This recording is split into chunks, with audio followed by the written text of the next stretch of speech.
People assumed it was just another forgotten trapper's shelter.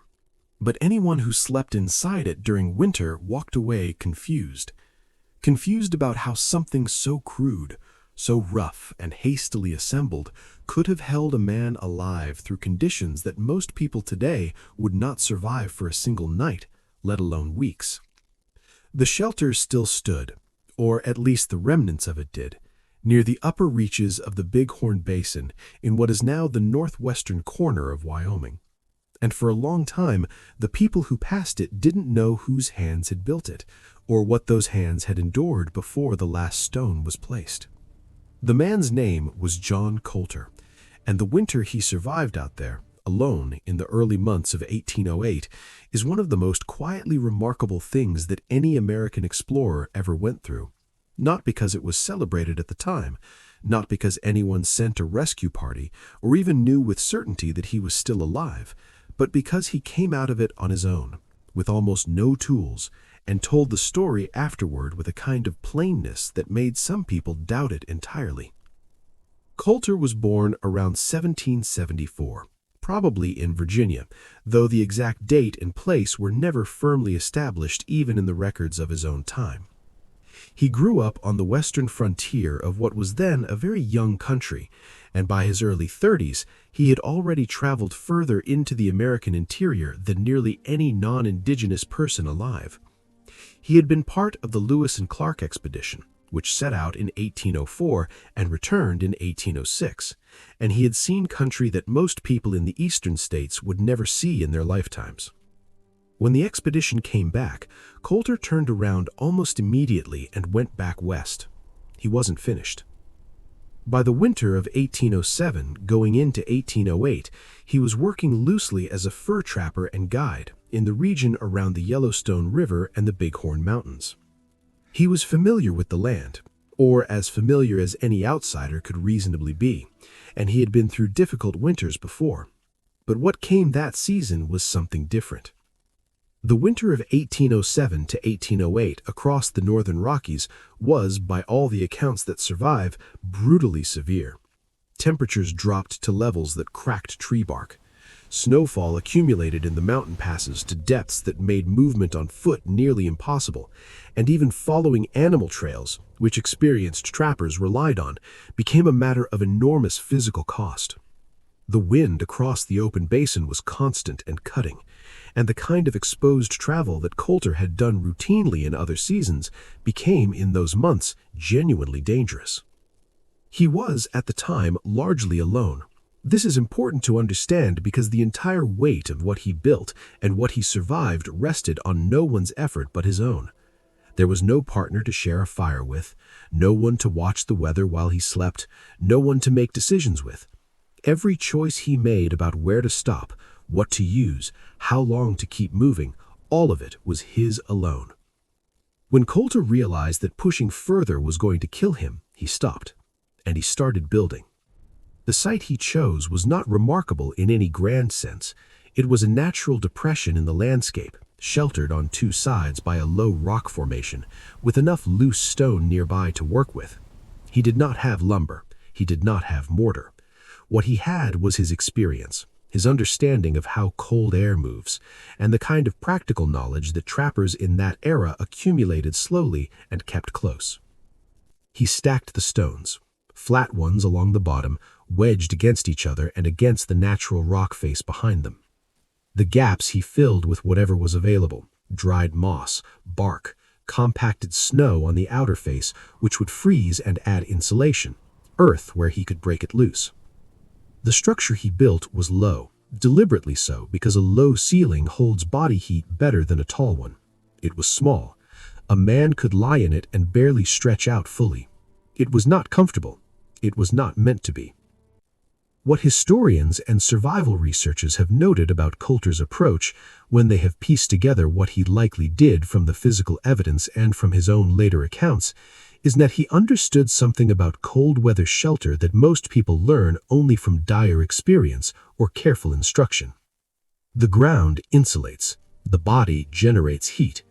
A small enclosed space, properly sealed against wind, can sustain a human being even when the outside temperature is well below zero, provided the person inside does not generate too much activity, which burns calories faster than a starving man in the wilderness can afford. And John Colter, by the winter of 1808, was running low on everything: food, warmth, options. The question that historians have never been able to fully answer, and it is an honest, unresolved question, is exactly how long he stayed in that shelter, and whether this was the only structure he built or simply the one that left the most trace. Because the terrain he covered that winter, as far as anyone can reconstruct it, would have required more than one stopping point, more than one night of improvised shelter, and yet only one site has ever been pointed to with any confidence. So the mystery, in a way, is not just how he survived, it is how much of what he did out there was never recorded at all. If stories like this matter to you, the kind that happen quietly, away from any audience, and get carried back only in one man's plain telling, you may want to stay till the end. Because the blizzard itself deserves more attention than it usually gets in the retelling of John Colter's story. Most accounts of Colter focus on a different event entirely, a famous chase in 1808 in which Colter was captured by a Blackfoot war party, stripped of everything, and told to run for his life across several miles of rough terrain, which he did, barefoot, and survived. That story gets told far more often. It has more drama in the conventional sense. It has a chase, a confrontation, a river escape. It has the kind of shape that makes a story easy to repeat. But the blizzard winter, which preceded that event by weeks or perhaps only days, depending on which historical reconstruction you follow, was in some ways the harder thing to survive. Because a chase ends, a storm does not. A chase takes minutes or hours. A blizzard in the northern Rockies in the early 19th century could last for days, and the cold that followed it could settle in for weeks, and a man alone in that landscape without adequate shelter would simply stop moving and not start again. The Bighorn Basin, where Colter was operating that winter, sits at elevations ranging from around 4,000 to over 9,000 feet, depending on where exactly you are in it. The basin floor itself is lower, but the routes between it and the river valleys Colter needed to reach ran through mountain passes, and mountain passes in Wyoming in January and February are not passable under ordinary winter conditions, let alone severe ones. What made the winter of 1807 to 1808 particularly brutal, according to the regional climate records pieced together by historians working on that era, was not a single catastrophic storm, but a sustained pattern of cold and snowfall that lasted unusually long and allowed very little recovery between events.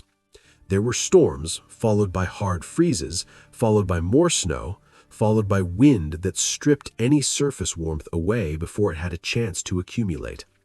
Animals that could move did move, which meant the hunting that Colter would have relied on for food became difficult and unpredictable.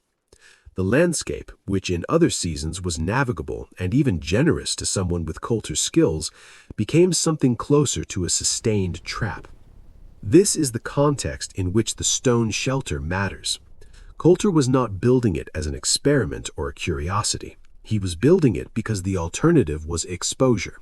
And exposure in those conditions, at those temperatures, for a man already physically depleted by travel and inadequate nutrition, was simply death. The shelter was not a remarkable achievement in the technical sense. The method was old, the materials were ordinary, the design was dictated almost entirely by what was immediately available. What made it remarkable was the clarity of mind required to stop when stopping was necessary, to choose a defensible site, to work with cold hands doing work that demanded patience, and then to lie inside it and wait out something that had no scheduled end. Colter's accounts of this period, as preserved through the recollections of people who spoke with him afterward, most notably the explorer and cartographer William Clark, who recorded conversations with Colter in the years following, are not dramatic in their language. He described the cold the way a man describes weather he has been through, not the way a man performs a survival story for an audience. He noted what he ate, which was very little. He noted the depth of the snow. He noted that he stayed in place when moving would have killed him. That is essentially the record. And it is a thin record, which is part of what makes this winter so difficult to reconstruct with confidence. The stone shelter's physical remnants, identified by later travelers and fur trade historians in the 19th century, are consistent with what Colter described and with the region's geology. Flat sandstone layered against a natural rock backdrop, low to the ground, oriented to block the prevailing wind from the northwest. But physical remnants are not testimony, and testimony, in Colter's case, was filtered through other men's retellings before it ever made it to paper.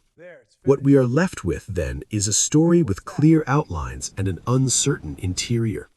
We know John Colter was in that region that winter. We know the conditions were severe enough to qualify by any reasonable standard as among the worst recorded for that area in that era. We know he came out of it. We know he built something to help him do that.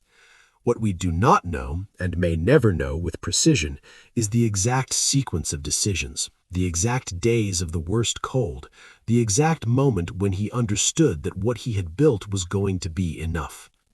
And that gap between what we can verify and what we can only approximate is exactly where the most interesting historical questions live.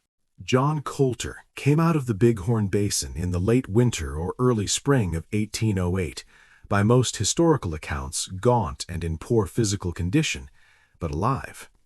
He made his way to Manuel's Fort, a fur trading post established by the trader Manuel Lisa on the Bighorn River near its junction with the Yellowstone, a location in what is now the state of Montana. The people there would have seen men come in from the winter in bad shape before, but Colter's condition and the account he gave of where he had been and what he had encountered apparently made an impression. What he described, the extreme temperatures, the depth of the snowpack, the bubbling thermal features he had seen in the Yellowstone region, the vast open geothermal landscape that no non-indigenous traveler had formerly documented before, was met in some quarters with genuine disbelief. For a time, the territory he described was referred to in frontier circles as Colter's Hell, not as a compliment, but as a way of suggesting that the account was exaggerated or invented. The geysers and hot springs he described were real, as subsequent exploration would confirm. But in 1808, they sounded like the kind of thing a man might say after a fever, or after a winter alone that had pushed him past the edge of clear observation. This is something worth sitting with for a moment. John Colter survived one of the worst winters on record in the Northern Rockies, built a functional shelter from raw stone with his own hands and without assistance, and then came back and told the truth about what he had seen, and was not fully believed. He died in 1813, probably from jaundice, near the settlement that would become New Haven, Missouri. He was around 38 or 39 years old.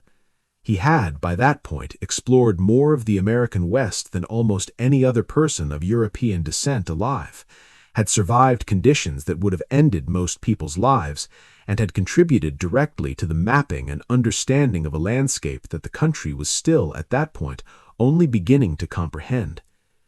His name does not appear in the popular histories as often as the names of the men who led the expeditions he participated in. Lewis and Clark are household words. Colter is not. This is partly because he was not a commander, not a man of rank or formal commission. He was a working frontiersman, and the record he left was scattered, accounts relayed through others, descriptions filtered through the notes of more formally educated men, physical traces in the landscape that required later researchers to connect to his name. But the shelter, or the place where it stood, is a particular kind of evidence. It is not writing, it is not testimony. It is the record of a decision made in extreme circumstances with available materials by a man who had decided to stay alive and was working out how to do that in real time. There is something almost impersonal about it. The stones don't care who placed them, and they don't carry emotion. They just represent a choice. Stop here. Build this. Wait. What historians who have studied Colter closely tend to note, People like Burton Harris, whose 1952 biography remains one of the most careful treatments of the documentary record, is that Colter's story is consistently underestimated because it lacks the kind of documentation that makes historical accounts feel certain. There is no journal in Colter's own hand. There are no dated entries from that winter describing the cold in his own words. There is reconstruction, inference, the accounts of other men, and the quiet physical fact of the shelter's remains. And maybe that is appropriate, because Colter himself did not seem interested in being known.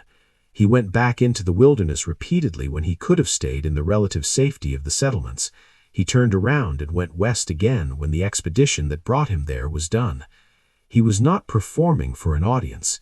He was living the life he had chosen, in the landscape he had chosen, on terms that were difficult and that he accepted without apparent complaint. What the stone shelter represents, in the end, is not heroism in the theatrical sense. It is something quieter and, in a way, more demanding. It is the record of a man who understood his situation accurately, used what he had, made no unnecessary mistakes, and waited. In one of the worst winters the Northern Rockies had produced in recorded memory, that was enough. Whether it would have been enough if the storm had lasted one more week, that is the question the shelter itself cannot answer, and it is, perhaps,